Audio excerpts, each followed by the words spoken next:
Hello, hi, greetings to one and all. Welcome to Law Prep Tutorial. I'm your mentor Harshvardhan Tripathi, and after huge demand from students, continuously I have been bombarded with this question: Sir, give us a perfect strategy, give us a perfect approach. Well, there is nothing called as a perfect approach, but there can be certain things which are bare minimum, जो कि bare minimum करना हर एक aspirant को जरूरी है। आज हम उन्हीं कुछ मुद्दे पे बात करने वाले हैं आपसे। आपको इस वीडियो को स्टार्टिंग से लेके एंड तक देखना। ये थोड़ा सा लेंदी वीडियो होने वाला है। ऑब्वियसली इसमें कोई हम जादू मंतर नहीं करने वाले। ऑब्वियसली ये क्लिक बेट नहीं है। इसमें प्रॉपरली आपको hours wise, day wise, subject wise कैसे टास्क को अचीव करना चाहिए, स्कूल गोइंग स्टूडेंट और एक ड्रॉपर स्टूडेंट के लिए क्या डिफरेंसेस होते हैं, और किस तरीके से हमें सबसे पेन पॉइंट रहता है जीके। तो मॉक में से जीके को कैसे फिगर आउट करना चाहिए आफ्टर ईच मॉक, उन सभी विषय पे हम यहाँ पे बहुत डिटेल में डिस्कशन करने वाले हैं। ठीक है, तो इस वीडियो को आपको स्टार्टिंग से एंड तक देखना है, और यहाँ पे आप इस मोमेंट पे वीडियो को लाइक जरूर कर दीजिएगा, बिकॉज आप जितने ज्यादा थम्स अप देते हैं एक पर्टिकुलर वीडियो को, वो वीडियो उतना ज्यादा सर्च फीड में आता है, और जाहिर सी बात है एस्पिरेंट्स को हेल्प भी होती है। तो आज हम परफेक्ट स्ट्रेटजी फॉर क्लैट के ऊपर डिस्कस करेंगे। मेरा नाम हर्षवर्धन त्रिपाठी है, and since past 6 years I have been mentoring CLAT aspirants in current affairs, the Hindu, Indian Express and legal knowledge section. Moving forward, what are the basic things जो कि आपको daily करनी रहेगी। अब कुछ प्रिपरेशन के स्टेप में कोई चीज होती है जिसको हम मेजर और माइनर बोल सकते हैं। तो जो माइनर चीजें हैं, राइट, जो माइनर चीजें हैं, जो माइनर सब्जेक्ट्स हैं, माइनर टास्क हैं, वो आपको डेली करने हैं। मेजर सब्जेक्ट्स को आप मंडे टू संडे में डे वाइज डिवाइड कर सकते हैं। कुछ ऐसी बेसिक चीजें हैं जिनके बिना आपकी प्रिपरेशन नहीं कंप्लीट मानी जाएगी, और एग्जाम के एंड तक करना है, जिसमें सबसे पहला है vocabulary building. Most of the times आपकी जो इंग्लिश कॉम्प्रिहेंशन या इंग्लिश को पढ़ने की क्षमता, प्रोसेस करने की जो क्षमता है, वो लिमिटेड होती है। नॉट बिकॉज आप धीरे पढ़ते हैं, नॉट बिकॉज आपको समझ में नहीं आता है, बट बिकॉज कोई एक आध वर्ड फंस जाता है बीच में जो आपके पूरे इंटरप्रिटेशन को लेफ्ट राइट कर देता है। समझ गए? तो आपको इसके लिए वोकेबलरी पे डेली बेसिस पे काम करना चाहिए, यानी कि हर वर्ड का एक मीनिंग और उससे रिलेटेड 3-4 सिनोनिम हमको पता होने चाहिए।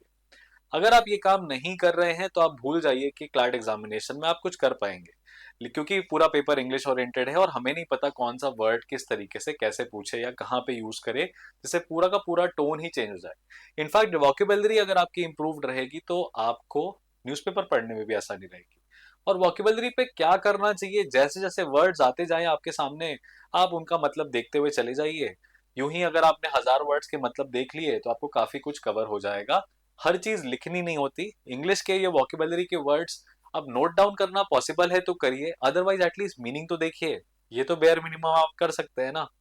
ओके, सेकंड चीज है, आपको न्यूज़पेपर को डेली पढ़ना है। अब ये देखिए, ये सभी को पता है, लेकिन न्यूज़पेपर में एकदम गोते नहीं लगाने, डीप डाइव नहीं करना, हर एक विषय को डिटेल में नहीं जानना। आपको न्यूज़पेपर को डेली बेसिस पे current affairs point of view से डेली पढ़ना चाहिए। देखिए, मैं यहाँ पे एक रिस्क लेके आपको एक बात बोलता हूँ कि एडिटोरियल्स अगर आप यूं भी हफ्ते में 3-4 दिन भी पढ़ते हैं, लेकिन ईमानदारी से पढ़ते हैं, प्रॉपर एडिटोरियल को समझते हैं, उसके वर्ड मीनिंग नोट डाउन करते हैं, उसकी समरी नोट डाउन करते हैं, ऑथर के आर्ग्यूमेंट को फिगर आउट करने की कोशिश करते हैं, अपने किसी फ्रेंड के साथ बैठ के क्या weakening argument, strengthening argument, summary title देने की कोशिश करते हैं।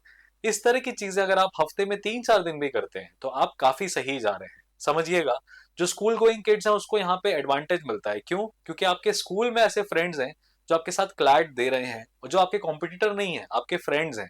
कोचिंग में ये चीज आपको बहुत ज्यादा एडवांटेज नहीं मिलती, क्योंकि कोचिंग में अल्टीमेटली आपका जो फ्रेंड है वो भी आपका कॉम्पिटिटर ही है।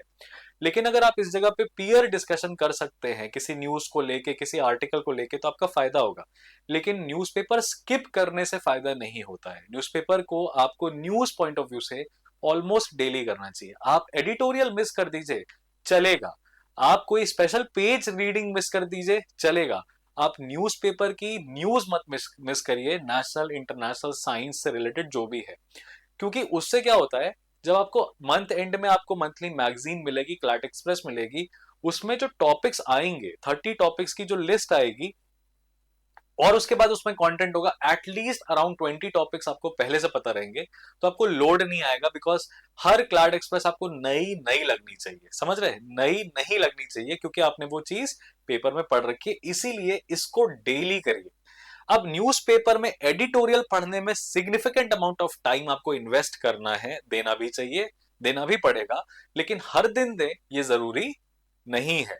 न्यूज़पेपर को सिर्फ न्यूज के पॉइंट ऑफ व्यू से पढ़ने में आपको हार्डली 1 सवा घंटा लगेगा, इससे ज्यादा नहीं लगेगा।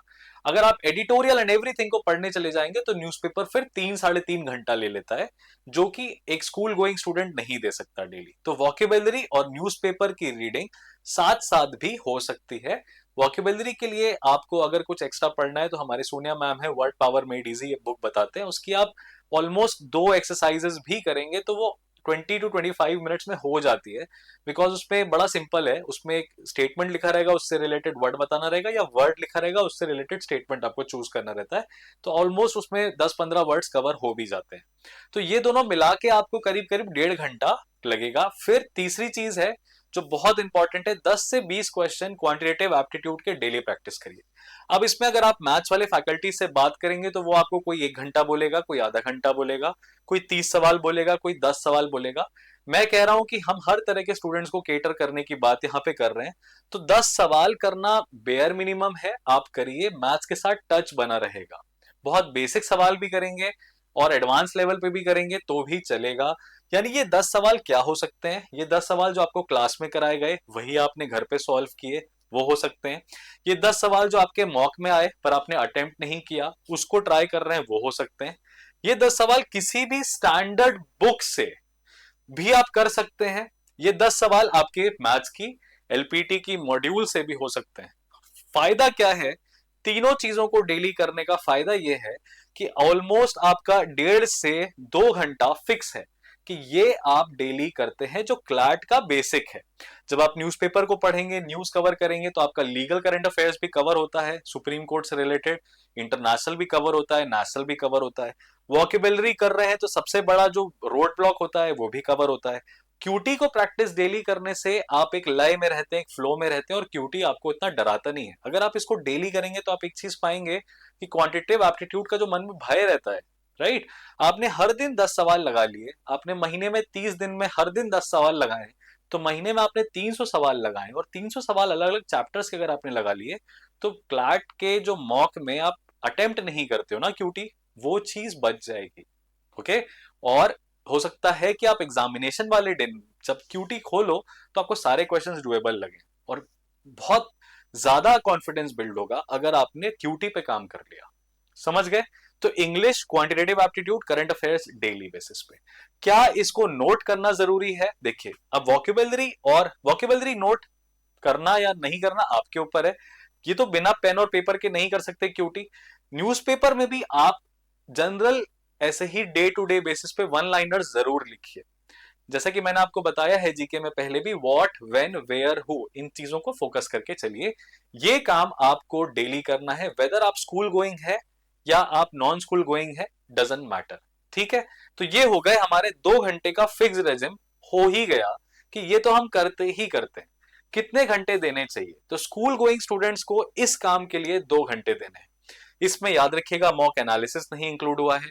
इसमें अगर आपने ऑनलाइन क्लास ज्वाइन कर रखी है, ऑफलाइन क्लास ज्वाइन रखी है, उसके होमवर्क्स नहीं इंक्लूड हुए हैं, उसके टास्क नहीं इंक्लूड हुए हैं। ये हम उन आपको डेली बेसिक हाइजीन जैसा होता है, सुबह उठ के आपको माउथ वॉश करना है, फ्रेश होना है, you have to take a bath, right, you have to get ready, all of this has to be done daily with respect to CLAT preparation. The second is non school going student. अगर कोई non school going student है तो उसको 4 घंटे देने चाहिए। उसको क्या एक्स्ट्रा करना चाहिए? उसको वॉक्यूबलरी को सुपरफिशियली नहीं करना चाहिए, उसको वॉक्यूबलरी में एंटोनिम सिनोनिम्स को भी फोकस करना चाहिए। उसको करंट अफेयर्स में न्यूज एंड करंट अफेयर्स को थोड़ा एक्स्ट्रा रीडिंग भी करना चाहिए, एडिटोरियल्स पे भी काम करना चाहिए। और वो 10 क्वेश्चन पर डे नहीं करेगा, वो 30 क्वेश्चन पर डे करेगा, यानी वो 4 घंटे अपना बेसिक रूटीन फॉलो करेगा। समझ गए? तो efforts non school going student के लिए, देखिए आपके पास ऑप्शन नहीं है बेटा। अगर नॉन स्कूल गोइंग स्टूडेंट तुम डमी स्टूडेंट हो, यहां पे भी डिफरेंस क्या है? अगर आप इस केस में डमी है, डमी स्टूडेंट, ये भी एक नया कॉन्सेप्ट आजकल देखा है मैंने।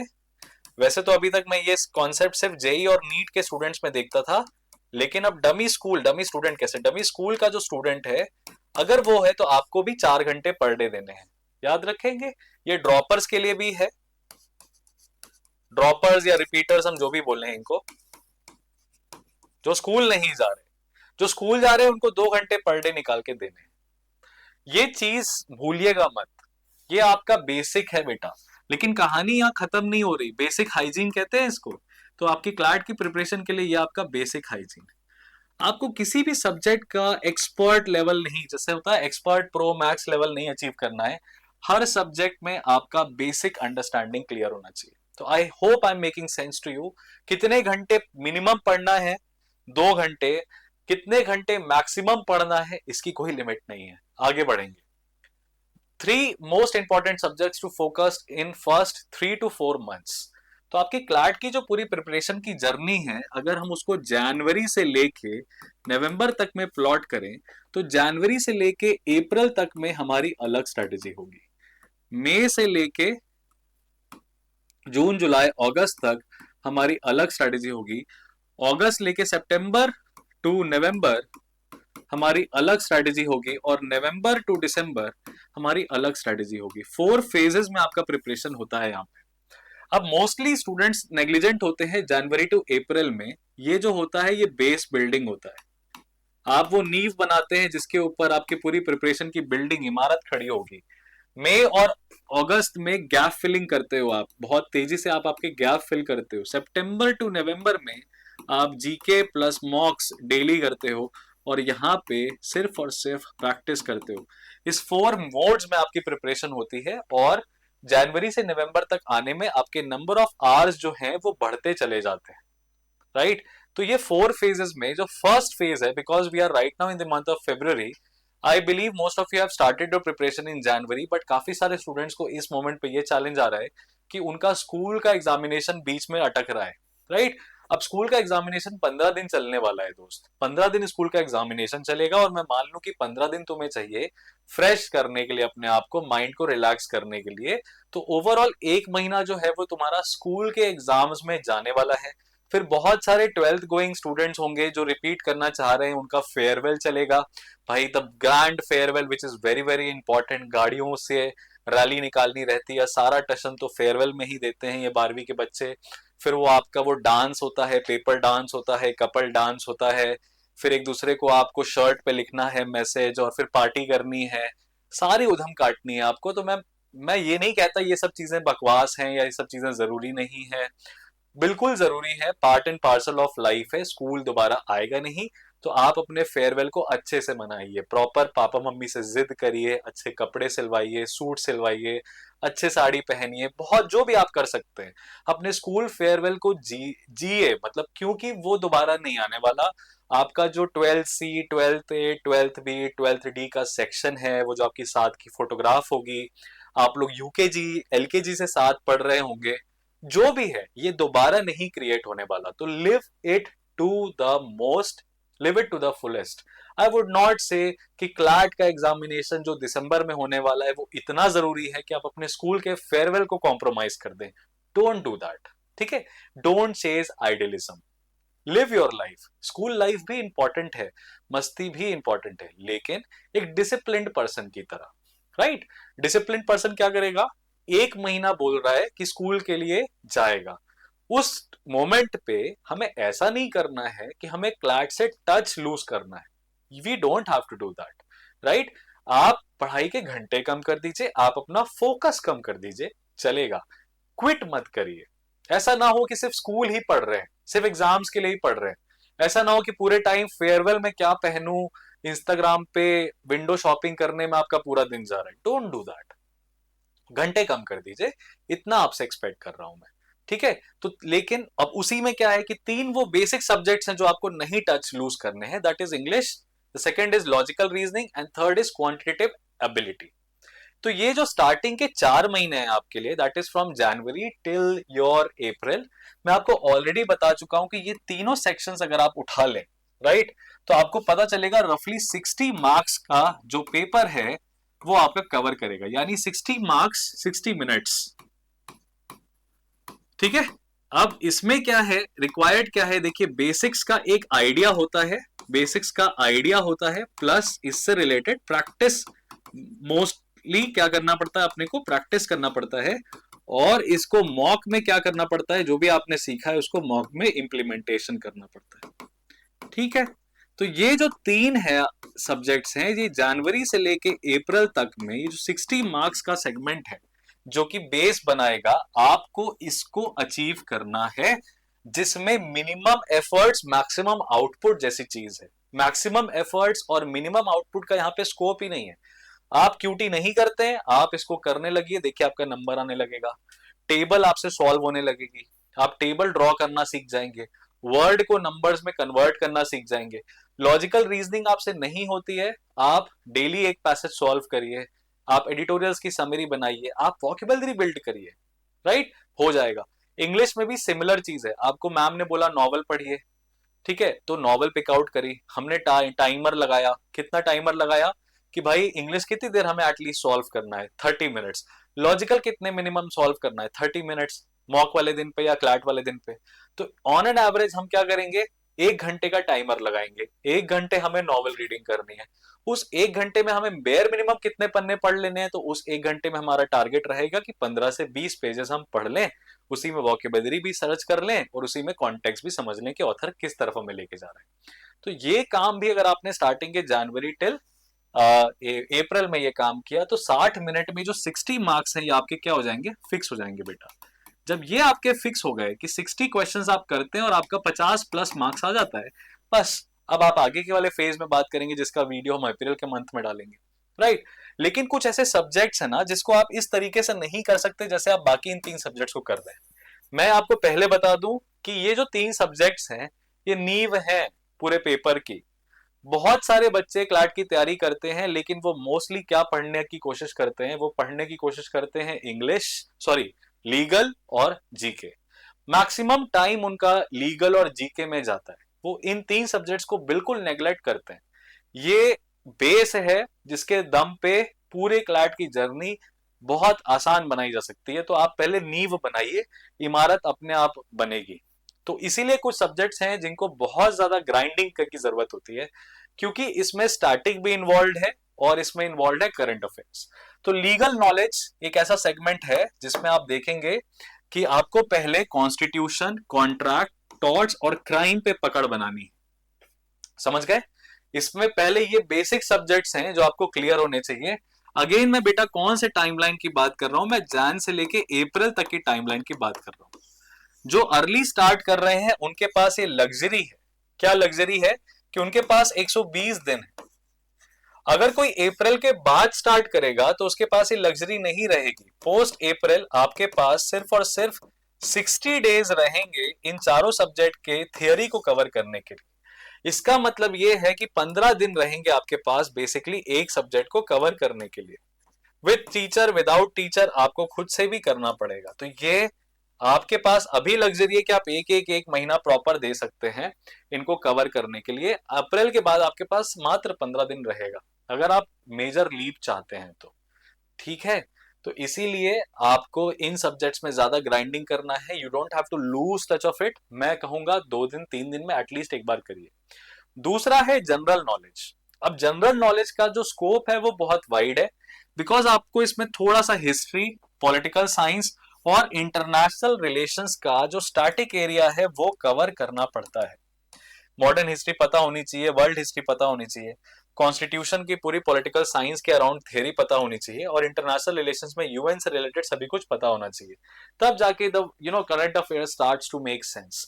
प्लस आपको मंथली करंट अफेयर्स भी है जो कि कवर करना रहेगा। तो इन दोनों सब्जेक्ट्स को अगर आपने नेग्लेक्ट कर दिया तो भी आप नहीं कर पाएंगे। इन सब्जेक्ट्स पे ओवर एम्फासिस किया तो ये 3 सब्जेक्ट कॉम्प्रोमाइज होंगे। इसीलिए ये पहले फोकस पे रखिए, इनको टच में रखिए। Don't neglect them, keep in touch with them. हफ्ते में 2 दिन दिया है लीगल के लिए, हफ्ते में 3 दिन दिया है स्टैटिक जीके के लिए। कभी लीगल जब पढ़ने गए तो कॉन्स्टे की मॉड्यूल उठाई या कॉन्ट्रैक्ट की मॉड्यूल उठाई, थियरी पढ़ी, टारगेट बनाया 3 चैप्टर। आज मैं बैठा हूं करने के लिए तो मुझे 3 चैप्टर कॉन्स्टी के कंप्लीट करने हैं या 3 चैप्टर कॉन्ट्रैक्ट की मॉड्यूल से करने हैं। जब आप 3 का टारगेट बनाएंगे तो आपका एक अचीव हो पाएगा, 2 घंटे 2.5 घंटे लगेंगे, बट एटलीस्ट उस दिन आप अपनी डायरी में लिख पाएंगे कि आज की तारीख को मैंने कॉन्ट्रैक्ट का लेक्चर 1 कंप्लीट कर लिया, या कॉन्स्टी का लेक्चर 1 मैंने कंप्लीट कर लिया। छोटे छोटे टारगेट्स बनाइए। उसी तरीके से जीके में जब आप जा रहे हैं तो आपने सोचा कि मॉडर्न इंडियन हिस्ट्री में हमें स्टार्ट करना चाहिए इंडियन नेशनल कांग्रेस के फॉर्मेशन से। तो आपने 1885 का एपिसोड उठाया और कांग्रेस कैसे बनी, क्या बनी, उसका टाइम पीरियड पढ़ा, और आपने 20 पन्ने हिस्ट्री के पढ़े या एक टॉपिक कंप्लीट करा, तो एटलीस्ट उस एक दिन में आपने हिस्ट्री का कुछ तो पोर्शन करा। फिर आप पॉलिटिकल साइंस में गए तो आपने बोला कि आई ट्राई टू अंडरस्टैंड कि भाई हमारे कॉन्स्टिट्यूशन में पार्ट 3 का क्या रेलेवेंस है, या पार्ट 3 को किस तरीके से इंप्लीमेंट किया जाता है, तो वो चीजें आपने फोकस करी। अब ये सारा इंफॉर्मेशन आपको बेसिक जीके की जो मॉड्यूल है एलपीटी की, बेसिक जीके की जो मॉड्यूल है एलपीटी की, वो आपको बहुत हेल्प करेगी। उससे आप टॉपिक्स उठाएंगे, उसको पढ़ेंगे, थोड़ा सा उसको एक्स्ट्रा रीडिंग भी करेंगे। इससे आपका टच बना रहने वाला है। याद रखिएगा, ये चीजें आपको almost on A daily basis करनी है। ठीक है, अब इसमें क्या क्या टॉपिक्स कवर करने, मैं इसीलिए बोलूंगा एलपीटी के प्रोग्राम में जो जो बच्चा है उसके पास ये सारी मॉड्यूल्स हैं। ऐसा नहीं कह सकते आपके पास थियोरी की मॉड्यूल्स नहीं है। तो एलपीटी के जो स्टडी मटेरियल है, पहले हमारे लिए वही सूत्र होगा, उसी सूत्र के ऊपर हम अपनी पूरी कहानी गढ़ेंगे। समझ गए? उसी सोर्स के ऊपर हमारी पूरी कहानी लिखी जाएगी। तो एलपीटी का स्टडी मटेरियल आपको फॉलो करना चाहिए, वो आपको सेंस ऑफ डायरेक्शन देगा, बेसिक्स होंगे वो। ठीक है, एडवांस चीजें हम क्लास में कराते हैं, और हम आपको आर्टिकल्स भी गाइड करते हैं कि ये टॉपिक अभी पढ़ लो, यहां से पढ़ लो। तो और अगर आप फ्री में गाइडेंस सोच रहे हो कि यार क्लैट की तैयारी फ्री में हो जाए, तो मैं बेटा बोलूंगा कि आईआईटी की तैयारी एक बार को फ्री में हो सकती है, नीट की तैयारी एक बार को फ्री में हो सकती है, क्लैट की तैयारी फ्री में नहीं हो सकती। क्या कारण है उसका? क्योंकि कोई एक पर्टिकुलर फिक्स्ड सिलेबस जब होता है तब हम उसको चेस कर पाते हैं। ठीक है कि भाई, हम जैसे कि आईआईटी में क्या है, मैथ साइड में क्या है, फिजिक्स साइड में क्या है। मैं खुद पीसीएम स्टूडेंट रहा हूँ, इंजीनियरिंग ड्रॉप आउट हूँ, इंफॉर्मेशन टेक्नोलॉजी से इंजीनियरिंग कर रहा था एसआरएम यूनिवर्सिटी से, प्रेस्टिजियस प्राइवेट यूनिवर्सिटी है। लोग people want to go and study into SRM and Vellore VIT, so I was there IT का स्टूडेंट। तो मुझे पता है कि पीसीएम में क्या आता है। अब आपको मैं बोलूं पीसीएम में ही आता है तो आप टोका टिप्पणी करने लगे कि यार ये तो आईआईटी का भी बता रहे हैं, ये तो मैथ्स का भी बता रहे हैं, क्योंकि वो किया हुआ है, राइट। और बहुत इजी रहता है, ऐसा डिफिकल्ट क्लैट जितना डिफिकल्ट नहीं है वहां पे, क्योंकि एक टारगेट है जो हमने अचीव कर लिया। आपको फॉर्मूला नहीं समझ में आएगा, थियरी नहीं समझ में आएगी, तो आप फिर भी बैठ के किसी टीचर के साथ उस कॉन्सेप्ट को इंप्रूव करके प्रैक्टिस करके स्केल कर सकते हैं। क्लैट में ऐसा नहीं है। क्लैट में आपको वर्ड ही नहीं समझ में आ रहा तो कोई टीचर शॉर्ट ट्रिक भी बता दे, जब तक आपको वो वर्ड या शब्दकोश आपका बड़ा नहीं होगा, तब तक आपको क्लैट में स्ट्रैटेजी हेल्प नहीं करती है। तो वहां पे अगर मेरे पास ये है कि ऑर्गेनिक केमिस्ट्री है, तो ऑर्गेनिक केमिस्ट्री में मैंने जाके पढ़ लिया electro negativity series, electro positivity series, और बेसिक मैंने प्रॉपर्टीज पढ़ ली, तो मुझसे कुछ क्वेश्चंस तो बनेगा। अब मैंने फिजिक्स में बात करा तो फिजिक्स में रे ऑप्टिक्स होती है, वेव ऑप्टिक्स होती है, मैंने बेसिक्स कर लिए तो मैं क्वेश्चन तो कम से कम चेस कर पाऊंगा। थर्मोडायनेमिक्स के बेसिक मैंने पढ़ लिया।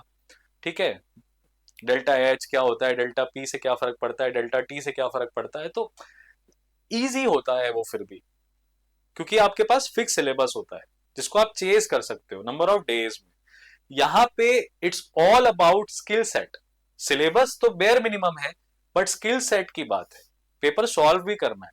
तो हम इसीलिए क्या कह रहे हैं कि आपको बेटा घंटे गिनने नहीं चाहिए, बेयर मिनिमम घंटे करना है, लेकिन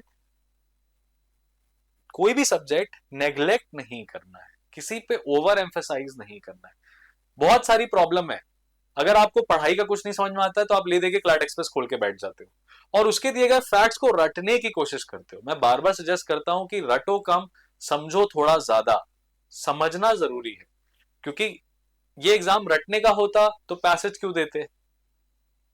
ठीक है, तो ये चीज याद रखिए।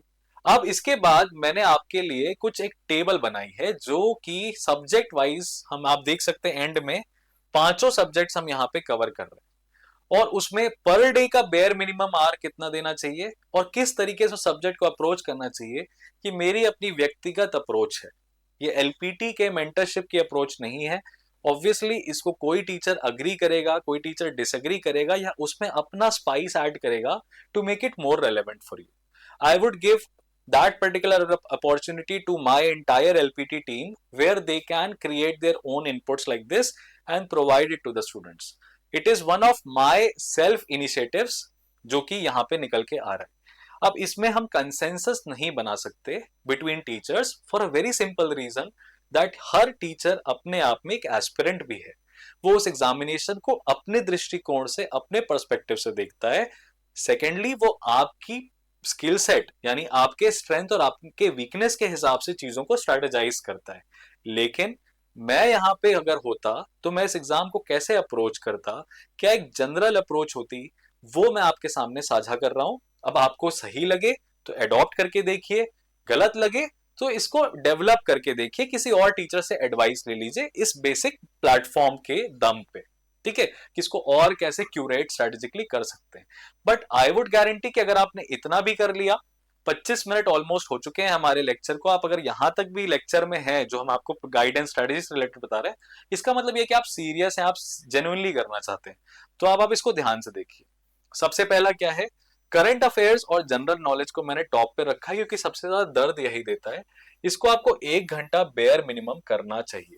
अब मैंने आपको बताया कि ये तो आपका टाइम न्यूज़पेपर रीडिंग में भी चला जाएगा, लेकिन न्यूज़पेपर में कभी कभी क्या होता है कि हमें कोई टॉपिक इंटरेस्टिंग लग जाता है, ठीक है, तो हम उसको करने चले जाते हैं. तो अब 1 आवर क्या है मिनिमम लिखा है मैंने, क्योंकि अगर आप सिर्फ पेपर करोगे तो 1 घंटा जाएगा. लेकिन आप किसी हफ्ते में 2 से 3 दिन 4 दिन इसको स्केल अप कर सकते हैं. कैसे? क्लार्ट एक्सप्रेस उठाइए, क्लार्ट एक्सप्रेस का बोलिए आप 1 topic per day 2 topic per day, ये आपका अलग से 30 मिनट ले लेगा. राइट? आज का न्यूज़पेपर, कोई न्यूज़पेपर में टॉपिक अच्छा लगा, जैसे न्यूज़पेपर में टॉपिक आया कि फॉर दैट मैटर भूटान का कोई पर्टिकुलर डैम आया न्यूज में. अब आपको नहीं पता है कि भूटान का डैम क्या है, तो आपने भूटान को थोड़ा मैप में देखा, थोड़ा रिसर्च किया. मैं आपको बताऊंगा कैसे. तो आपने किसी टॉपिक पे रिसर्च और extra reading on any 2 topics कर ली, क्लार्ट एक्सप्रेस से पढ़ा, उसकी रिसर्च और एक्स्ट्रा रीडिंग कर ली और आज का पेपर कर लिया.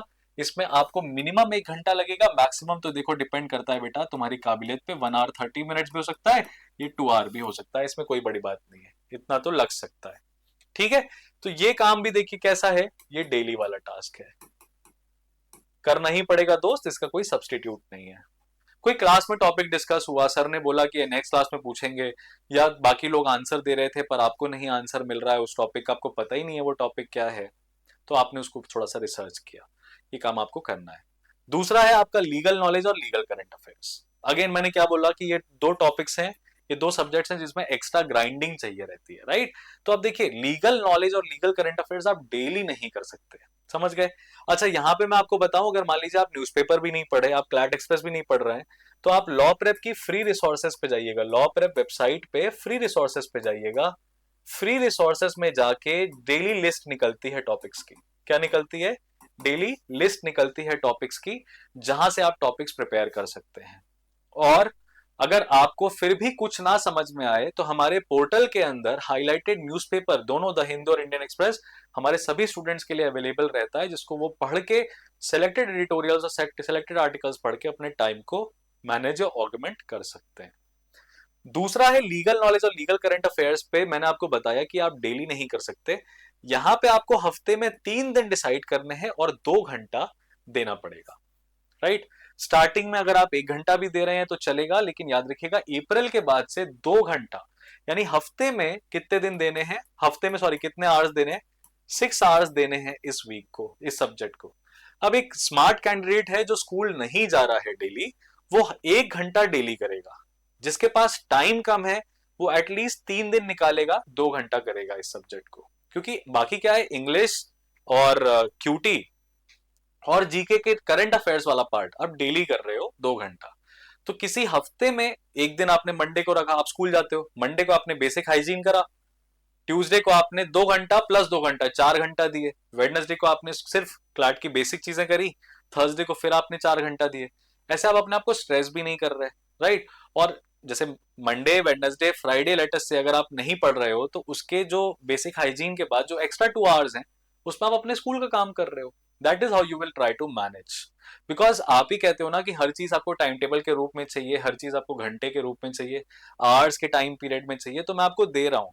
वैसे मेरा अपना व्यक्तिगत मानना ये नहीं है कि आपको घंटे के हिसाब से पढ़ना चाहिए। पढ़ाई 24 घंटे होती है, फुल टाइम। अगर हम कुछ नहीं कर रहे हैं तो हम पढ़ाई कर रहे हैं। हम इंस्टा पे रील्स भी अगर स्क्रॉल कर रहे हैं तो हमारे बैक ऑफ द माइंड में यही चलना चाहिए कि हमें क्या पढ़ना है, because that will help you to switch immediately.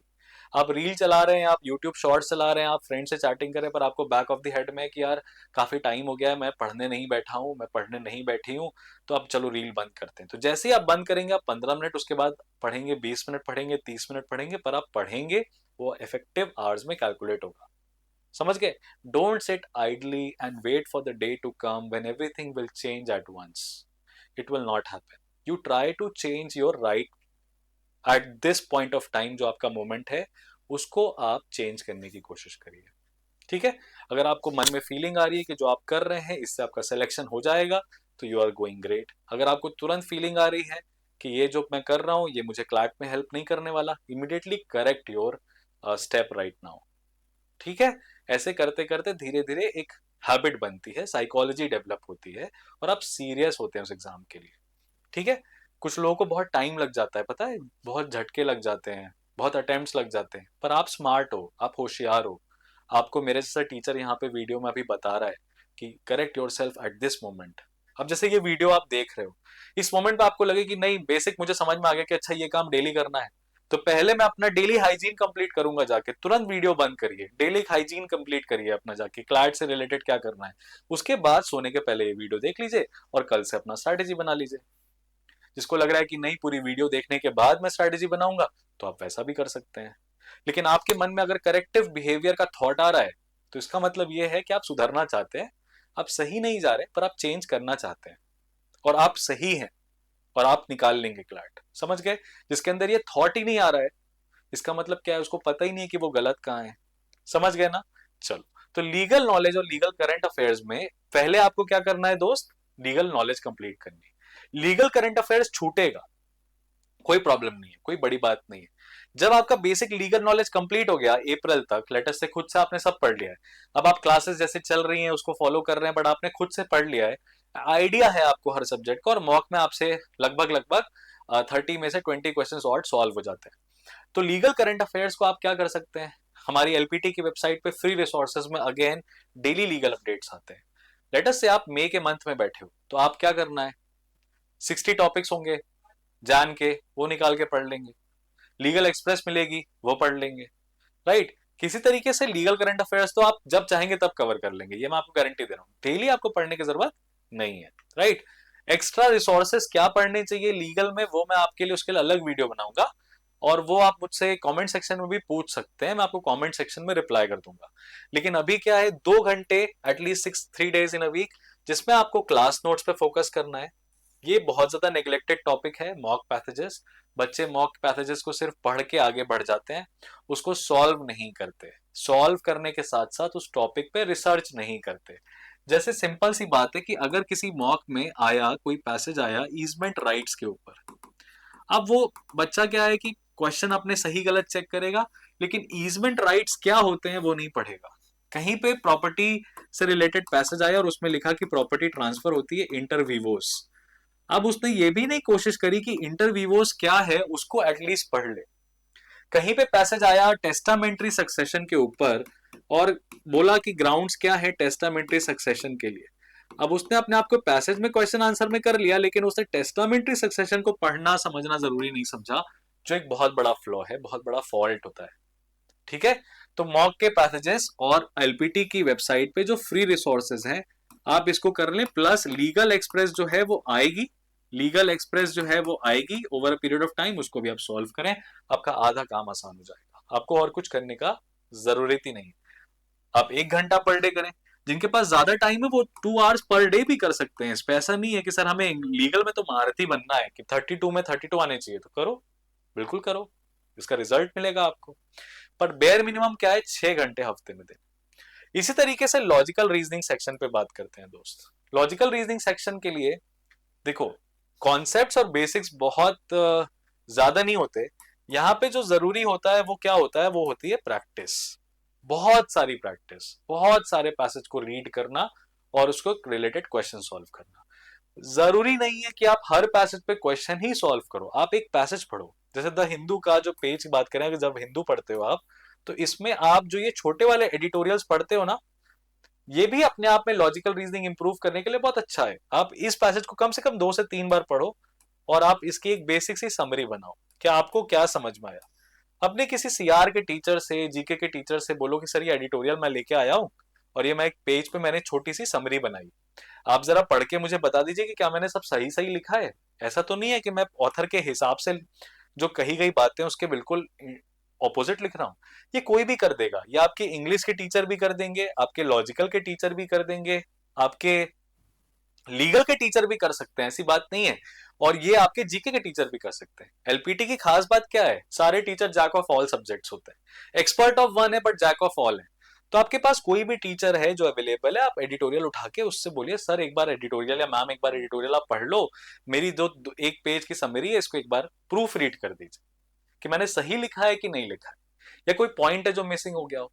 कोई भी टीचर आपको बता देगा, इससे भी आपकी प्रैक्टिस होगी। अब देखिए यहाँ पे क्या है, लॉजिकल रीजनिंग के टीचर्स का डिफरेंस ऑफ ओपिनियन हो सकता है। मैं ऑलरेडी आपको कहते ना बीच मझधार में डाल रहा हूं कि डूबो तभी तैरना आएगा। कोई टीचर हो सकता है कि नहीं, पहले ट्यूब पहनो, पैर चलाना सीखो, फिर करो। अप्रोच के डिफरेंस है बेटा, बस वही बात है। कोई नहीं हो तो आप मेरे को रीच आउट कर सकते हैं, बट मुझे लगता है कि हर कोई करेगा ये काम, कोई स्टूडेंट भी कर लेगा। आप अपने किसी फ्रेंड से पीयर रिव्यू करा लीजिए, उसमें भी कोई बड़ी बात नहीं है, राइट। तो लॉजिकल रीजनिंग के लिए आपको क्या करना है, ये काम करना है बेटा, कितनी देर, 30 मिनट्स एवरी डे।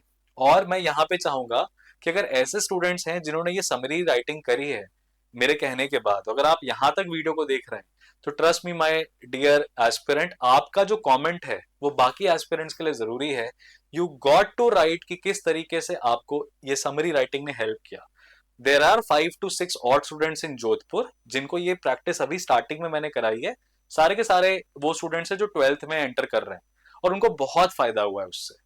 ठीक है, तो मैं आपसे एक्सपेक्ट करूंगा कि आप कमेंट सेक्शन में उस चीज को जरूर लिखें, अपना एक्सपीरियंस जरूर लिखें। अगर आप वो नहीं है, आपने यूं भी ट्राई किया, आपको फायदा लगा, तो भी आप हमें कमेंट सेक्शन में लिखिए, क्योंकि और जो एस्पिरेंट्स आपका जो कमेंट देखेंगे ना, वो आपसे पूछेंगे कि बताओ कैसे करते हो तुम।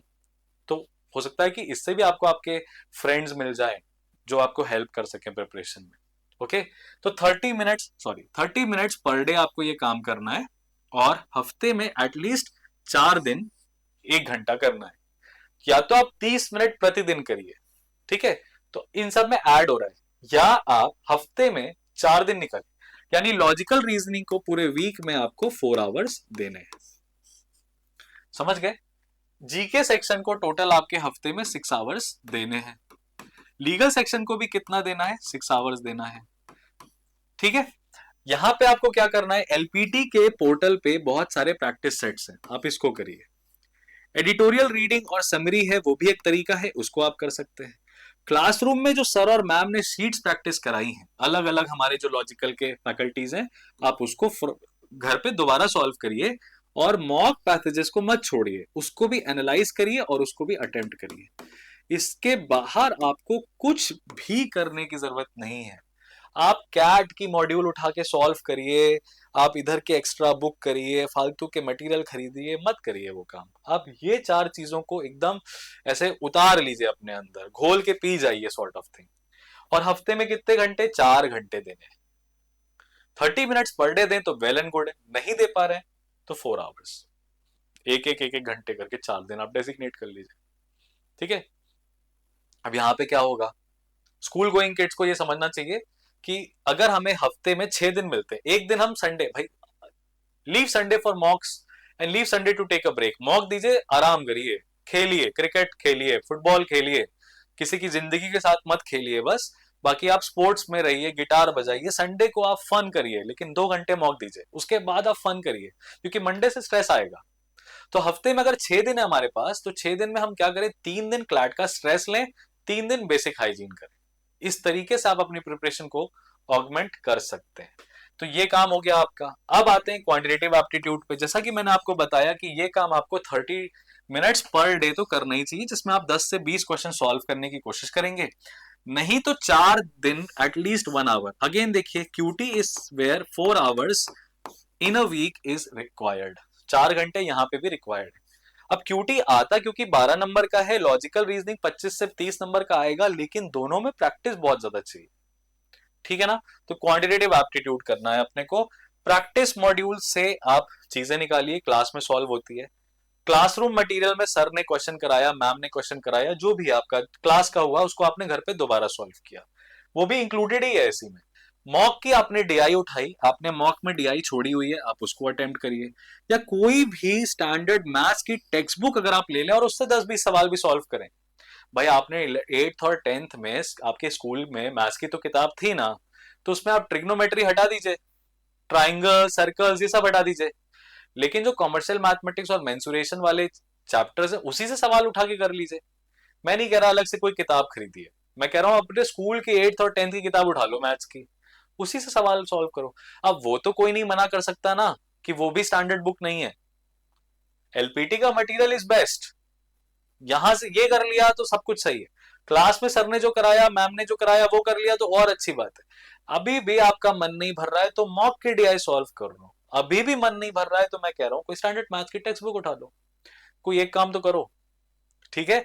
आपको हफ्ते में 4 घंटे इसको देने चाहिए। अब देखिए ये जो भी चीजें मैं बता रहा हूं ये सब बेयर मिनिमम है, मैक्सिमम तो कुछ भी नहीं है, बेयर मिनिमम है, इतना तो करना ही पड़ेगा।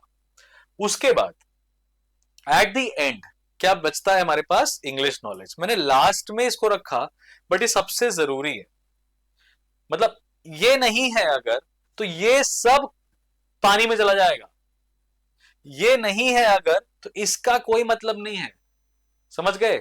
मैं वैसे ही एक वैसा शिक्षक हूं जिसका बायसनेस इंग्लिश की तरफ बहुत है, और मैं हमेशा बोलूंगा कि इंग्लिश स्पीकिंग पोटेंशियल होना, इंग्लिश भाषा में निपुणता होना हिंदी भाषा में निपुणता से ज्यादा जरूरी है। क्यों? क्योंकि मैं ये बात भाषा की लड़ाई की नहीं है, ये बात इंडस्ट्री में स्टैंड करने की है। आपने जितने भी बड़े बड़े अधिवक्ता देखे होंगे, आपको एक चीज बड़ी प्रमाणित तौर से बड़ी कॉमन मिलेगी, समानतः मिलेगी उन सभी अधिवक्ताओं में। क्या? कि अंग्रेजी भाषा में वो उनकी जो बोल चाल में अंग्रेजी भाषा आमतौर पर आपको दिखाई देगी। वो अंग्रेजी भाषा में वाद संवाद करते हैं, वो अंग्रेजी भाषा में सवाल पूछते हैं, वही अंग्रेजी भाषा में न्यायालय में के समक्ष अपनी दलीलें पेश करते हैं, और उनसे जो भी प्रश्न किए जाते हैं, जो भी उनके सामने प्रश्नावली रखी जाती है, वो उसका उत्तर अंग्रेजी भाषा में ही देना प्रेफर करते हैं, अंग्रेजी भाषा का ही चयन करते हैं। इसका मतलब ये नहीं है कि उनको हिंदी नहीं आती, इसका मतलब ये नहीं है कि हिंदी मातृभाषा है राष्ट्रभाषा है, इस डिबेट में वो पढ़े, समझ गए। संवाद के रूप में इस अंग्रेजी भाषा में निपुणता होना आपको बहुत आगे तक लेके जाएगा। आप उन लोगों की बात ऐसे कान में रुई डाल दिया करो जो भी आपसे ये बोले कि इंग्लिश सब कुछ नहीं है, उनको खुद को नहीं आती है, उनसे खुद नहीं हो पाती है, तो वो चार लोग को अपने बराबर करने के लिए इंग्लिश को इंसल्ट करते हैं। अंग्रेज चले गए, अंग्रेजी छोड़ गए। तुम्हारी हिम्मत है तो तुम भी कर लो, तुम्हारे बस में है तो तुम भी कर लो, वरना शांत रहो। मेरी सलाह भी यही रहेगी। ये पूरा पेपर किस भाषा में होता है? इंग्लिश भाषा में होता है, अंग्रेजी होती है। हमें ट्रांसलेट करने आना चाहिए, ये कला हमें सीखनी है कि इंग्लिश को हम हिंदी में अनुवाद कर लें, ठीक, ट्रांसलेट कर लें। अगर कर पा रहे हैं तो अच्छी बात है, नहीं कर पा रहे हैं तो आंख में पट्टी नहीं बांधेंगे कि अंग्रेजी हमें नहीं करनी है। क्लैट में सिलेक्शन चाहिए, एनएलयू में टॉप में गेम में जाना है, वहां मूट कोर्ट कंपटीशन होता है बेटा, वहां जजमेंट राइटिंग होती है, वहां पे रिसर्च पेपर्स बनाने रहते हैं, कोई हिंदी में नहीं बनाता।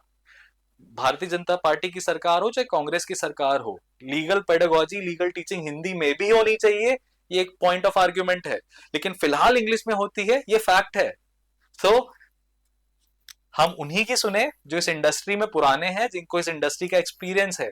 आप मेरे अलावा किसी भी ऐसे टीचर से पूछिए जो लिटिगेंट रह चुका है, लिटिगेशन में है, लॉ से है, वो आपको बताएगा इसकी क्या इंपॉर्टेंस है, समझ गए। जुडिशरी से लेके आईएएस पीसीएस तक सब जगह इंग्लिश बायसनेस है। Following this, so develop this right now, if you don't have it you can develop it. मैं आपका दुश्मन नहीं, आपका सीनियर हूं, आपका मेंटोर हूं, आपका फ्रेंड हूं, उस लिहाज से मैं आपको बता रहा हूँ। बाकी लोगों की सबकी बातों को इग्नोर करिए। उनको ना हिंदी आती है, ना इंग्लिश आती है, ना खुद का ही कोई बेसिक सब्जेक्ट आता है। वो बस आपको ज्ञान देंगे, कह रहे इंग्लिश अंग्रेजी बाबू, ना ही उनका खुद का कोई बेस है। आपको डेवलप करना है ये। अब आप इसमें मुझको मेरे से डिबेट में एंगेज कर सकते हैं, कमेंट सेक्शन में आप अपना व्यू पॉइंट रख सकते हैं। Everything is open. आर्टिकल 19 बने सभी के पास है, लेकिन बेसिक चीज नहीं भूलेंगे। ऑलमोस्ट 45 मिनट्स हमारे यहाँ पे हो चुके हैं, और मैंने आपको इंग्लिश लैंग्वेज के लिए बेसिकली बताया है कि अगर आपकी बहुत पुअर है तो 1 आवर पर डे आपको देना पड़ेगा। अगर आपको लगता है कि आपकी अंग्रेजी सही नहीं है तो 1 घंटा प्रतिदिन आपको देना पड़ेगा। अगर आपकी इंग्लिश ठीक ठाक है तो आप इसको प्रैक्टिस के रूप में करिए। आप इसको वॉकेबलरी को 15-20 मिनट दे दिए, काम हो गया आपका। आपने नॉवल रीडिंग कर ली हफ्ते में 3 दिन, काम हो गया। 100 पन्ने की नॉवल 1 हफ्ते में कंप्लीट करी, काम हो गया आपका। वो आप टास्क कैसे भी कर सकते हैं, लेकिन अगर बहुत बुरी है तो 1 घंटे प्रतिदिन तो देना ही पड़ेगा दोस्त। क्योंकि ट्रांसलेशन, वॉकेबलरी प्रैक्टिस, बार बार comprehension takes a lot of time, right.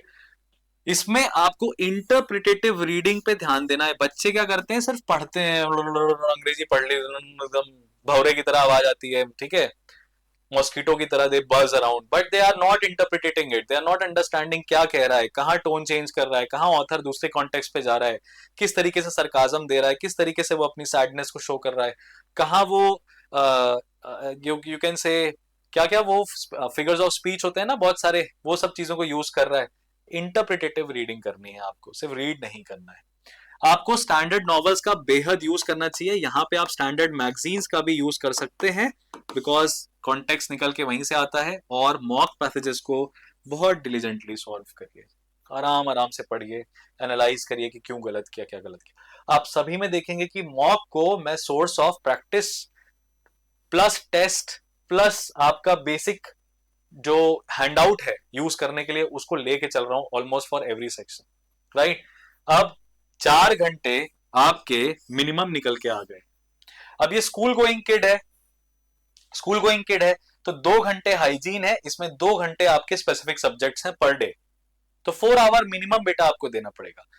Non school going kid जो है उसको 7 आवर मैक्सिमम मैंने बता दिया है कि 7 घंटे मैक्सिमम देने ही पड़ेंगे, 7 घंटे मैक्सिमम। इसके ऊपर अगर आप कुछ भी दे रहे हो तो पहली बात तो इम्पॉसिबल है 7 घंटे से ज्यादा पढ़ाई करना, क्लैट के लेवल में जहां रीडिंग रीडिंग रीडिंग इतनी ज्यादा प्रैक्टिस, इम्पॉसिबल है। पर अगर आप 7 घंटे के ऊपर भी जा रहे हो तो तुम्हारा क्लैट में नहीं होगा तो भाई किसका होगा, और कौन वो बच्चा है जो सिलेक्ट होगा। तो एक तरीका है अपने आप को ये कराने का कि यार मैं तो 24 घंटे पढ़ता हूं। ये मैंने नहीं, किसी आईआईटी के टॉपर ने एक टाइम पे बोला था, जब मैं फिजिक्स पढ़ाया करता था एक संस्था में क्लास 9th और 10th के बच्चों को। तो आईआईटी जेई के एक बच्चे के साथ जो डायरेक्टर थे उस कोचिंग के, वो पूछ रहे थे कि आप ये बताइए कि आप कितने घंटे पढ़ाई करते, तो उस आईआईटी के टॉपर ने बोला था, बात है सन 2017 की, कि सर मैं तो 24 घंटे पढ़ाई करता। तो पढ़ाई 24 घंटे होती है, ये कॉन्सेप्ट जो है हमेशा अपने दिमाग में रखिएगा। आपके मन में हर समय ये जो क्वेश्चन है, जो सवाल है, क्यों गलत हुआ, कैसे सही कर सकते हैं, क्या बेयर मिनिमम है जो मुझे करना चाहिए, ये चीज़ों के ऊपर हमेशा विचार करते रहिए। देखिए, एक चीज़ होती है कि आप कोचिंग ज्वाइन करें और आप प्रिपरेशन करें, आप कंपटीशन की वजह से मोटिवेटेड रहें, आप टीचर की वजह से मोटिवेटेड रहें, वो हम कराएंगे, मोटिवेटेड रखेंगे, आपको गाइड करेंगे, जहाँ गलत जाएंगे वहाँ आपको चेक करेंगे, यस एब्सोल्युटली वो हम करेंगे। लेकिन आप हमारे साथ ज़िंदगी के कुछ ही चंद घंटे हैं जो हमारे साथ बिताते हैं, राइट। वही वो टाइम होता है जब आप कोचिंग आते हैं, 4 घंटे 5 घंटे जो भी आप हमारे साथ बिताते हैं, उस समय हम आप पे नज़र रख सकते हैं। लेकिन बाकी के 10 घंटे आप घर पे जाके क्या कर रहे हैं, क्या नहीं कर रहे हैं, उस चीज़ पे तो ध्यान आपको रखना होगा। अब वहाँ पे भी आपको कोई डंडे दिखाने वाला, डांट लगाने वाला चाहिए, तो फिर आप एक कॉम्पिटिटिव एग्जामिनेशन की तैयारी कर रहे हैं, समझ रहे हैं ना। तो ये चीज़ों को खुद से करिए। देखिए, मैं एक बात आपको फिर से बताता हूँ कि हमारी लाइफ में 2 चीज़ें हैं जो सबसे इम्पॉर्टेंट हैं, ज़िंदगी का जो सबसे इम्पॉर्टेंट सच है, that is birth and death. That is something that we did not choose, right. तो जो लाइफ का टनल होता है ना, जो लाइफ में जो टनल स्टार्ट होता है हमारा बर्थ और डेथ का, अगर हम इस टनल की बात करें तो इस टनल में आप एंटर कहाँ से कर रहे हैं और आप एग्जिट कहाँ से करेंगे, These are the two doors that you didn't choose. You never know कब आए कब होगा, लेकिन whatever happens within this tunnel called as life is a conscious choice we make every day. Everything and anything that happens to our life is the resultant, you can say, of the choices we make every day. पढ़ें ना पढ़ें, अभी solve करें बाद में solve करें, मुझे ये चीज़ नहीं आती है, let me keep it for later और let me do it today. Homework, should I do it, should I not do it. Exam, should I give it, should I not give it. Right. Mock, दूं या ना दूं. Analyse, करूं या ना करूं. There always will be two choices, and whatever choice you make will create that difference. So ऐसा नहीं है कि ये शेड्यूल आपको नहीं पता था, ऐसा नहीं है कि ये टास्क आपको नहीं पता थे. हाँ, इतने पर्टिकुलर तरीके से नहीं पता थे वो अलग बात है, बट पता तो आपको था कि पढ़ना तो पड़ेगा. अब आपको चाहिए कि उसको मैं घंटे में बांध दूं, तो मैंने घंटे में भी बांध दिया कि 4 घंटे मिनिमम, 7 घंटे maximum. Anything that you choose will be doable for you. But करना तो फिर भी अल्टीमेटली देखिए अपने आप हो नहीं जाएगा. Despite me telling you this schedule, will you be able to follow it? That depends on the choice that you will make today. So always remember that आपके दिमाग में 24 घंटे क्लैट चलना चाहिए. उसके ऊपर आप काम बेयर मिनिमम 4 घंटे करिए, मैक्सिमम 7 घंटे करिए. बाकी टाइम मस्त रहिए, मस्त खाइए, मस्त सोइए, घूमिए, मोबाइल चलाइए, खेलिए. लेकिन आप जब 7 घंटे बैठ के पढ़ाई करेंगे तो आपका मन इतना अंदर से मायूस हो जाएगा, या कह लीजिए एक तरह का दुखी हो जाती है आत्मा, दुख में चली जाती है जब हम बहुत ज़्यादा पढ़ते हैं. तो किसी और चीज़ में आपको फिर आनंद नहीं आएगा. आप एक हफ्ते तक लगातार 7-7 घंटे पढ़ रहे हैं तो पता है आपको क्या लगेगा अंदर से? आपको लगेगा कि जब आप संडे को मॉक देने बैठे तो आपके 90 नंबर आ जाए. फिर आपको परम सुख वहीं मिलेगा. जब तक आपको 90 नंबर का चेस नहीं मिलेगा तब तक आपको कोई चीज़ एक्साइट और खुश करेगी नहीं. दोस्त बोलेगा बाहर चलो, आपका मन नहीं करेगा जाने का. कोई मैच खेलते हैं, आपका मन नहीं करेगा, क्योंकि आपने इतना ज़्यादा मशगूल कर दिया है खुद को इस तैयारी में कि आपको आनंद भी फिर उसी से रिजल्ट में मिलेगा. इतना पढ़ने के बाद मॉक में नंबर नहीं आएगा तो आपका मन और दुखी होगा और आप और ज़्यादा एक्टिवली काम करोगे क्योंकि आपको नंबर निकालने हैं. समझ गए ना? अल्टीमेटली बेटा क्या है हमारा टारगेट? ये सब हम क्यों कर रहे हैं? क्योंकि हमें मॉक में क्या करना है? स्कोर करना है. क्या करना है? मॉक में हमें स्कोर करना है. मॉक में अगर हमारा स्कोर 90 प्लस आके कांस्टेंट हो जाए तो बस हम और तुम दोनों जीत गए. 90 तक आके हमारा नंबर कांस्टेंट हो गया है. हमें यहाँ तक पहुँचाना है खुद को, इसीलिए तो हम इतना पूरा स्ट्रैटेजी, प्रिपरेशन और ये सब कर रहे हैं. ठीक है, तो समझिएगा. इसीलिए आज के सेशन में जहाँ पे पूरी स्ट्रैटेजी को हम डिस्कस कर रहे हैं, हम आपको ये बता रहे हैं कि किस तरीके से मॉक में से जीके को कवर किया जाए. ठीक है, किस तरीके से मॉक में जीके को कवर किया जाए. इसके लिए लॉ प्रेप ट्यूटोरियल का ये एक पर्टिकुलर मॉक है. अच्छा, ये मेरी ओन अप्रोच है. समझ गए? अब आप आपके जीके के स्पेसिफिक टीचर से पूछेंगे तो उनकी भी अपनी अप्रोच होगी, जो कि मैं आपको बता रहा हूँ कि अलग अलग हो सकती है. राइट तौर से अगर आप जावेद सर से पूछेंगे तो उनका अप्रोच अलग होगा, मोहित सर से पूछेंगे उनका अप्रोच अलग होगा, अमित सर से पूछेंगे उनका अलग होगा, सचिन सर से पूछेंगे उनका अलग होगा. हमारे जितने भी जीके एक्सपर्ट्स हैं यहाँ पे, सबके जो अप्रोचेज़ हैं वो बहुत अलग अलग होंगी. हो भी क्यों ना, क्योंकि सबका अलग अलग level of you can say orientation है इस एग्ज़ाम के प्रति. राइट? तो ज़रूरी नहीं है कि हम समानता एडवाइस दें, लेकिन एक कॉमन चीज़ ज़रूर देंगे. कॉमन एडवाइस क्या है? वो ये है कि आप इन क्वेश्चंस को नज़रअंदाज नहीं कर सकते. You can't neglect this. तो भाई सिंपल सा हम एक काम करें. ये एक पैसेज आया हमारे पास और इसमें कुछ क्वेश्चंस हैं. तो हम पैसेज के लास्ट में देख रहे हैं कि 11 days Syrian rebels force Bashar al Assad to flee the country. Syrian strongman had nearly 14 years uprising. कुछ सीरिया से रिलेटेड आया. पहला सवाल पूछा कि वो कौन सी इकलौती कंट्री है जहां पे सक्सेसफुल ट्रांजिशन हुआ है डेमोक्रेसी का अरब स्प्रिंग अपराइजिंग में. तो अरब स्प्रिंग से रिलेटेड सवाल. अरब स्प्रिंग प्राइमरीली कैरेक्टराइज क्या थी? Economic reforms, religious movements, pro democracy uprisings या ट्रेड एग्रीमेंट्स. तो प्रो डेमोक्रेसी अपराइजिंग्स जो है वो तो कॉमन आंसर आ रहा है. अरब स्प्रिंग का जिसको पर्पस पता होगा. तो देखिए ये आ गया आपका स्टैटिक सवाल. अरब स्प्रिंग से रिलेटेड। ये भी क्या आ गया, एकदम स्टैटिक सवाल, किससे रिलेटेड, अरब स्प्रिंग से रिलेटेड। फिर पूछ रहा है कैपिटल ऑफ सीरिया, तो ये हो गया ज्योग्राफी का सवाल, जो कि स्टैटिक में भी जोड़ सकते हैं और इसको आप करंट में भी जोड़ सकते हैं, बिकॉज सीरिया बहुत ज़्यादा न्यूज़ में था। ठीक है, फिर पूछा है मिलिट्री ऑपरेशंस कमांड जो है was led by whom which launch major offensive against Syrian army, तो ये हो गया करंट अफेयर्स ओरिएंटेड। अब पैसेज में अगर हम 1 2 3 4 सवाल को देखें तो 3 रफली स्टैटिक आए हैं, 3 रफली स्टैटिक आए हैं और 1 करंट अफेयर्स ओरिएंटेड आया है।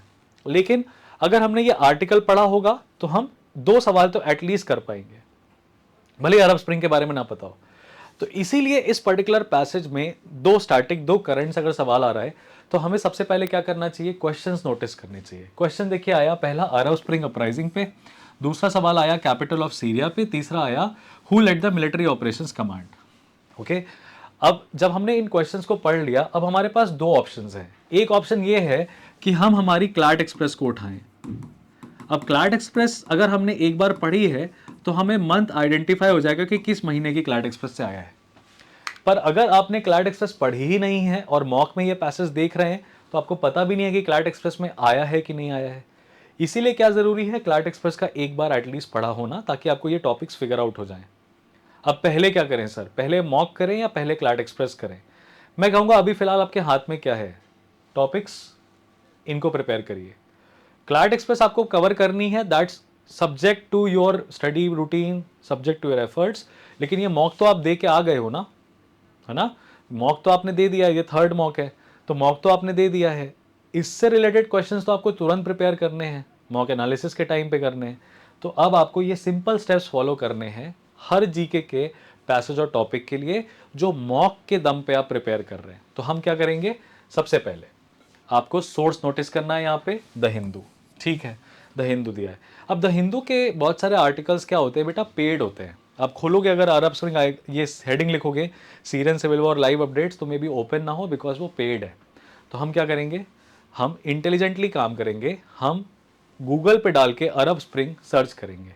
जैसे मैंने यहाँ पे लिखा what is an Arab spring, ये हम सर्च करेंगे। सोर्स मैं आपको बता देता हूँ कि करंट अफेयर्स में क्या था। करंट अफेयर्स में 8 दिसंबर 2024 को संडे में सीरिया के डमास्कस में crowds gathered in Syria's Damascus to celebrate the fall of Bashar Assad's government with chants, prayers, and the occasional gunfire after opposition fighters entered the capital following a stunning advance. Opposition fighters entered the capital. ठीक है, entered the capital following a stunning advance. Syrian rebels declared President Bashar al-Assad's ouster after seizing control of Damascus on Sunday. Now, Damascus is the capital. ये तो आपको news पढ़ने से ही निकल के आ जाएगा। Damascus is the capital of Syria. ये आप सिर्फ न्यूज़ पढ़ेंगे तो उससे आ जाएगा। बशर अल असद को हटाया गया है और सीरियन रिबल्स ने आयरन फिस्टेड रूल जो है 13 साल के बाद वेस्ट एशिया में कंट्रोल किया। इसको एक सीज्मिक मोमेंट माना जा रहा है 13 इयर्स ऑफ सिविल वॉर में। सीज्मिक मतलब मेजर इवेंट। तो ये क्या चीज़ है, ये न्यूज़ में है। अब देखिए, जब आपने अरब स्प्रिंग गूगल किया तो आपको क्या क्या चीज़ें सामने दिखाई देंगी। आपको विकिपीडिया का एक पेज दिखाई देगा। लोग आपसे बोलेंगे विकिपीडिया मत पढ़ो, मैं बोलूँगा सबसे पहले विकिपीडिया पढ़ो।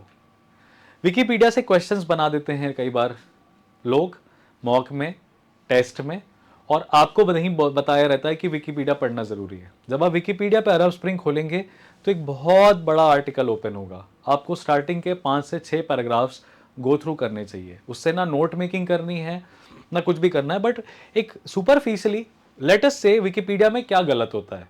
तो विकिपीडिया में फैक्ट्स गलत हो सकते हैं, लेकिन क्या हर समय गलत होते हैं? नहीं। किसी भी चीज़ का सुपरफिशियल इंफॉर्मेशन कि भाई अरब स्प्रिंग था क्या, ये स्प्रिंग है, ये वेदर है, ये कोई मूवमेंट है, ये है क्या, आपको विकिपीडिया से मिल जाता है। तो आप विकिपीडिया को नज़रअंदाज मत करो। विकिपीडिया के 3 4 5 पैराग्राफ पढ़े जनरल अंडरस्टैंडिंग के लिए, बगल में दिया गया बॉक्स है उसको देखा जनरल अंडरस्टैंडिंग के लिए, कुछ नोट डाउन नहीं करा। विकिपीडिया के बाद अब हमें एक ऐसा सोर्स चाहिए जो ऑथेंटिक सोर्स हो उस पर्टिकुलर थिंग पे। तो अरब स्प्रिंग अरब कंट्रीज में हुई है, तो अल जजीरा से अच्छा सोर्स क्या हो सकता है बेटा? कुछ नहीं हो सकता। तो अल जजीरा का जो आर्टिकल है वो हम पढ़ेंगे। ये एक न्यूज आर्टिकल है, न्यूज वेबसाइट है, इससे हमने पढ़ लिया, एक हमको आइडिया लग गया कि अरब स्प्रिंग में था क्या। ठीक है। अब उसके बाद हमें एक ऐसा सोर्स भी चाहिए रहता है जो न्यूट्रल हो, जिसका कोई बायसनेस ना हो। विकिपीडिया गलत हो सकता है, अल जजीरा बायस्ड हो सकता है। तो हम एक थर्ड सोर्स ले रहे हैं। उसी पेज पे आपको दिखाई देगा नेशनल ज्योग्राफिक का what was Arab spring and how did it spread. ठीक है। यहां पे क्या है, ये कैसे शुरू हुआ, यहां पे है ये कैसे फैला, और यहां पे है सीधे अरब स्प्रिंग क्या है। ये तीनों आर्टिकल पढ़ने में आपको 30 मिनट से ज्यादा ही लगेगा, कम तो नहीं लगेगा, 30 मिनट जाएगा। लेकिन अगर आपने एक बार इन 3 आर्टिकल्स को पढ़ा तो अरब स्प्रिंग नाम का एक टॉपिक आपका एटलीस्ट कॉन्टेक्चुअली क्लियर हो गया। अब इस चीज को आप ये नहीं कह सकते कि सर हमारे पास इतना टाइम नहीं है कि हम 30 मिनट दें। मैं कह रहा हूं तुम्हारे पास और काम क्या है। और एक बताओ, अगर मॉक के तुमने 3 टॉपिक भी पर डे करे, 1.5 घंटा भी तुमने पढ़ा, तो तुमने सिर्फ 3 टॉपिक नहीं करे, उनसे आने वाले पोटेंशियल 50-60 सवाल तुमने कवर कर लिए, जो मॉक में आ सकते हैं, टेस्ट में आ सकते हैं, जो आपके फाइनल एग्जामिनेशन में आ सकते हैं। सीरिया का जो रीबल क्राइसिस है वो न्यूज़ में है। अगर हमने दिसंबर में पढ़ा है तो हमारे लिए फ़ायदेमंद है, नहीं पढ़ा है तो अब तो पढ़ ले, क्योंकि मॉक में आ गया। मॉक में जो आए वो हम पढ़ लें, और जो आएगा वो हम पढ़ लें। बेटर क्या है, जो आया है वो पढ़ लें। बेटर ये नहीं है कि जो आएगा वो हम पढ़ लें, वो तो आप हर बार खुद को टेस्ट में डाल रहे हो। जो टेस्ट में आज गया है वो हम प्रिपेयर कर लें, ताकि क्लैट में आ जाए तो हमसे गलत ना हो। We are not preparing for mocks ना, we are preparing for final examination. तो फाइनल एग्जामिनेशन में class, YouTube lives, CLAT express, mocks सब एक वाइटल सोर्स ऑफ इंफॉर्मेशन है। अब जब हमें स्टार्टिंग अरब स्प्रिंग का क्लियर हो गया, अब नेक्स्ट केस में हम क्या करेंगे? नेक्स्ट केस में हम गूगल पे न्यूज़ सेक्शन पे जाएंगे। जैसा आपको पता है गूगल में जब आप कुछ लिखो तो all, images, videos, news, shopping, web. Smart student क्या करता है, सबसे पहले वीडियो खोल लेता है, चलो यार अरब स्प्रिंग पर वीडियो देख लेते हैं। तो वीडियो भी देख सकते हो आप, लेकिन मेरा सजेशन ये रहेगा रीड ज़्यादा करो, इससे रीडिंग हैबिट भी बनेगी। तो वो ऑल सेक्शन पे आए। अब आपको क्या करना है, न्यूज़ वाले सेक्शन पे जाना है। इससे क्या पता चलेगा, जैसे मैं बहुत ज़्यादा इंडियन एक्सप्रेस फॉलो करता हूँ, तो मैं क्या लिखूंगा, what is Arab spring Indian express, enter करूंगा, और उसके बाद मेरे पास कुछ आर्टिकल्स खुलेंगे। ये what's happening in Syria the Hindu ने कवर कर रखा है 2 महीने पहले, यानी ये सीधा सीधा आर्टिकल है जनवरी के आसपास का। द हिंदू ने कवर कर रखा है, मतलब इंपॉर्टेंट टॉपिक हो गया। इंडियन एक्सप्रेस ने 8 दिसंबर 2024 को, जिस समय ये वारदात हुई, will Syria and the wider Middle East to be better off without Assad, Assad के चले जाने से क्या मिडिल ईस्ट में हालात सुधरेंगे? तीसरा है, why New Delhi is cautious about events in Syria, history of rebels to their geography. अब ये बात किसकी कर रहा है बेटा, इंडिया पे क्या प्रभाव पड़ेगा। तीनों आर्टिकल्स हैं अलग अलग डायमेंशंस के। हो सकता है ये तीनों आर्टिकल में से तीनों आर्टिकल ना खुलें, पेड हो सकता है पेड हो, कोई बात नहीं, आप सोर्स चेंज कर लो, बिजनेस स्टैंडर्ड पे चले जाओ, आप सीधे न्यूज़ आर्टिकल में जाके वो न्यूज़ आर्टिकल पढ़ो जो ओपन हो रहा हो। पर आपको पढ़ना क्या है, what is happening in Syria right now, आपको ये एंटर करना है। स्टार्टिंग किया अरब स्प्रिंग, सीरिया किया, और अब आगे देखा कि इस समय क्या चल रहा है। सारे आपको रीसेंट आर्टिकल्स दिखाई देंगे। तो आपने 3 स्टैटिक कर लिया, 3 करंट अफेयर्स के आर्टिकल्स पढ़ लिया, या एक भी पढ़ लिया, अब आपको पूरा अरब स्प्रिंग और सीरिया का मामला at least understanding point of view से क्लियर है। इसके बाद तीसरी चीज करनी है, बिकॉज सीरिया एक कंट्री है, तो हम क्या करेंगे, उसका मैप ओपन करेंगे। तो इस केस में हम कहां जाएंगे, गूगल के इमेजेस सेक्शन पे जाएंगे। गूगल के इमेज सेक्शन पे जाने के बाद आप क्या करेंगे, आपको कई सारी इमेजेस आएंगी, उसमें से मैंने एक इमेज सेलेक्ट कर ली, इसको ओपन किया। अब इसमें मैं क्या देख रहा हूं कि यार ये सीरिया है। देखो बेटा, ये वो चीजें हैं जो आपको फन टाइम पे, जब आपको बड़ा बोर मारे और पढ़ने का मन ना करे, रटने का मन ना करे, तब आप ये काम करो, एक्सप्लॉइट गूगल। जितना ज़्यादा, हर टॉपर ये बात को बिल्कुल एग्री करेगा कि वो बहुत ज़्यादा गूगल सर्फिंग करता था। जय बोरा ने भी अपने इंटरव्यूज़ में बोला है कि थोड़ा थोड़ा इंटरनेट पे सर्च करते हुए चलो कि क्या है भाई, एटलीस्ट थोड़ा बहुत आइडिया रहे। We don't have to be perfectionist, we have to become jack of all trade. तो मैप खोला मैंने, इसमें मुझे दिखाई दिया कि एक तरफ जॉर्डन है, एक तरफ इराक है, टर्की है, ठीक है, लेबनन है, इजराइल है, ये मेडिटेरेनियन सी है, ये सीरिया है, ये इसकी कैपिटल है दमास्कस, गोलन हाइट्स है इजराइल और सीरिया के बीच में। तो एक पोजीशनिंग क्लियर हो गई, और एक यूफ्रेट्स नदी है जो बीच में से सीरिया के जा रही है। एलेपो और होम्स नाम की सिटी जो है वो सीरिया में लोकेटेड है। थोड़ा बहुत हमने क्या कर लिया, इसको फिगर आउट कर लिया, गूगल कर लिया। अब सीरिया का मैप भी हमें क्लियर हो गया, ठीक है, लोकेशंस आसपास की कंट्रीज भी क्लियर हो गई, कौन सा समुंदर पास में है वो भी पता चल गया, कौन सी नदी बहती है वो भी पता चल गया। दैट्स इट, काम हो गया आपका, राइट। इससे आपका कंप्लीट 360 डिग्री कवरेज हो गया टॉपिक का। क्लैट एक्सप्रेस में ये सारी चीज़ें वैसे ही डिफाइंड रहती हैं, लेकिन आप पहले ये पढ़ लो, फिर क्लैट एक्सप्रेस पढ़ो, या क्लैट एक्सप्रेस पढ़ने के बाद ये कर लो, 100% काम आपका हो जाएगा। अब इसके बाद मिलिट्री ऑपरेशन कमांड के ऊपर था, तो मैंने मिलिट्री ऑपरेशन कमांड खोला और मैंने विकिपीडिया पे ये आर्टिकल पढ़ लिया, जिसमें हमें पता चला कि कुछ नहीं है, ये मिलिट्री ऑपरेशन डिपार्टमेंट है जिसको अल फतह अल मुबिन के नाम से जाना जाता है। ये ज्वाइंट मिलिट्री ऑपरेशन रूम है इस्लामिस्ट और nationalist factions of Syrian opposition parties का, ठीक है, जो सीरिया के सिविल वॉर में फाइट कर रहे हैं। अब सीरिया का सिविल वॉर जो है वो अपने आप में एक पोटेंशियल टॉपिक हो गया। थोड़ा बहुत हमने सीरिया के सिविल वॉर के बारे में भी पढ़ लिया कि किसको 2019 में डिक्लेयर किया गया था दमास्कस कॉन्क्वेस्ट के बाद, राइट। और अब ये डॉन ऑफ इदलिब कैंपेन का एक हिस्सा है। सीरियन आर्मी ने डॉन ऑफ इदलिब नाम का कैंपेन चलाया, सीरियन सिविल वॉर स्टार्ट हुआ। The three groups comprising the coalition Hayat Tahrir al Sham, Turkish backed national front for liberation and Jaish al Izza. In October 2020, STS and two leading factions from the NLF began to finalize the creation of Unified Military Council in Idlib. Where is Idlib? Syria. Now you know that okay, there is something going on in Syria with respect to the right present government. There is a political group, there is a military group who wants to remove the present regime from power. Bashar al Asad को finally 14 साल के बाद remove कर दिया गया वहां पे। After you have done all of this, तो आपका सीरिया का कॉन्सेप्ट, अरब स्प्रिंग का कॉन्सेप्ट क्लियर हो गया। I am not saying to make notes out of each and every point, don't waste too much time on that, stop making notes out of every topic that you read, okay, just sometimes read things, it will give you a sense of understanding.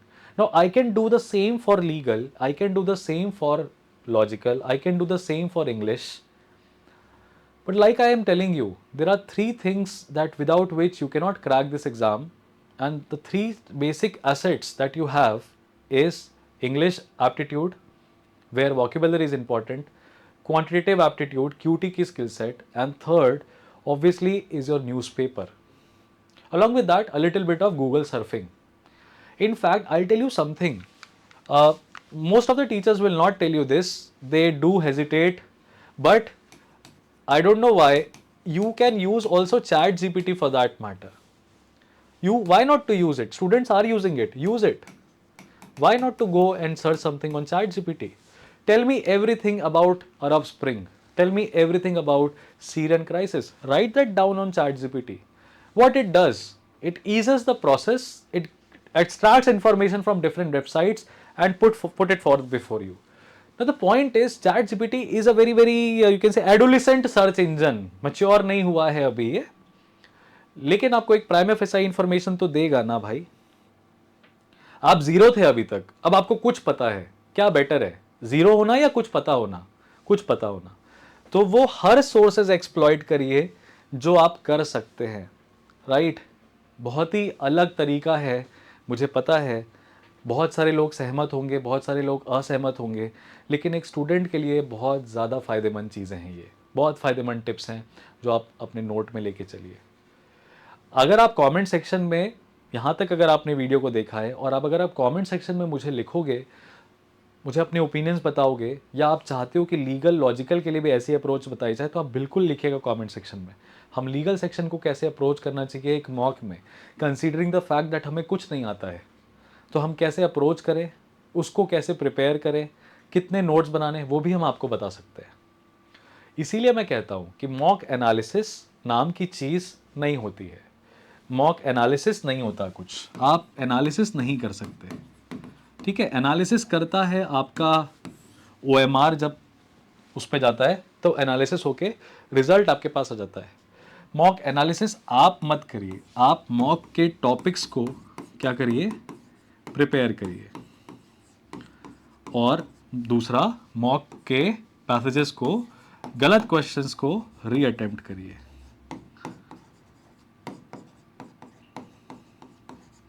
ठीक है, और तीसरा, make your reasoning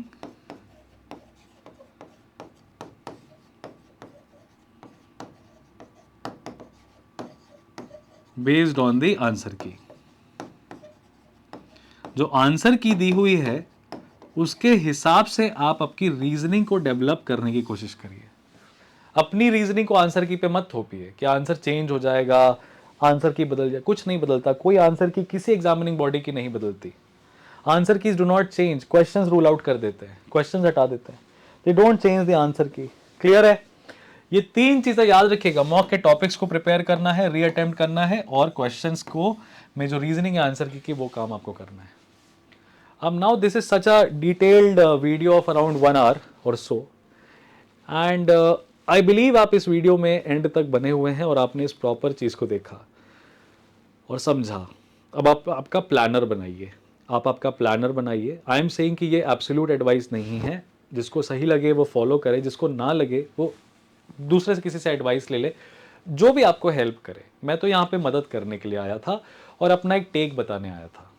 I am not, you can say, the perfect and the sole authority on CLAT strategy and everything. All of us are experts here, right? Jack of all. At least that I am. I can tell you how to do bare minimum in each subjects, and there is no limit to do maximum. So I believe you are right now clear with the approach that you need to keep. Okay, if you are a school going kid, then try to manage 2 hours for daily activity that you cannot skip. Try to have at least 1.5 hour for one subject or practice. If you are a non school going kid, then you need to know कि आपको 7 घंटे देने ही देने हैं, right?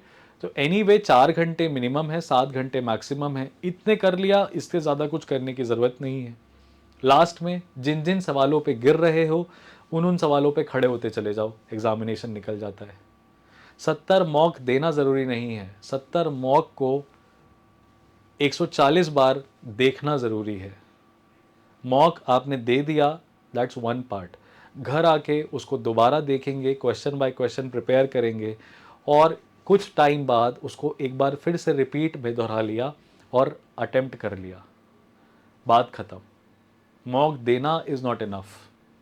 Mock को घर ले जाके आप क्या करते हो, क्योंकि वो बहुत कड़ी रिसर्च होती है, बहुत प्रॉपर प्रूफ रीडिंग से गुजरता है, वो कई स्टेजेस में उसमें एडिशन, सब्ट्रैक्शन, अमेंडमेंट्स होते हैं, बहुत सारा थॉट प्रोसेस होता है, किसी एक आदमी का नहीं होता, सभी विशेषज्ञों का थॉट प्रोसेस होता है। बहुत सोच समझ के सवाल डाला जाता है, हटाया जाता है, आंसर्स का एक्सप्लेनेशन बहुत सोच समझ के डाला जाता है। तो इतने लोगों का दिमाग जब लगता है तो क्लैट कंसोर्शियम का भी दिमाग ऐसे ही लगता है। तो आपको ये चीज़ दिमाग में रखनी है, ठीक है? चलिए, आशा करता हूँ कि आपको काफ़ी कुछ सीखने को, समझने को मिला होगा इस पर्टिकुलर वीडियो में। आप अपने ओपिनियंस को कमेंट सेक्शन में ज़रूर लिखिएगा। कोई और चीज़ है जिस पे आपको चाहिए कि एक्सप्लेनर आ जाए तो वो आप बताइएगा, उस पर हम एक्सप्लेनर बताएंगे, बहुत जल्द आपके सामने रखेंगे। और इस वीडियो से मैं इजाज़त चाहूँगा आपकी। Keep hustling hard, keep working hard, all the very best. This was Harshvardhan Tripathi signing off from this particular video. I'll see you guys in the next.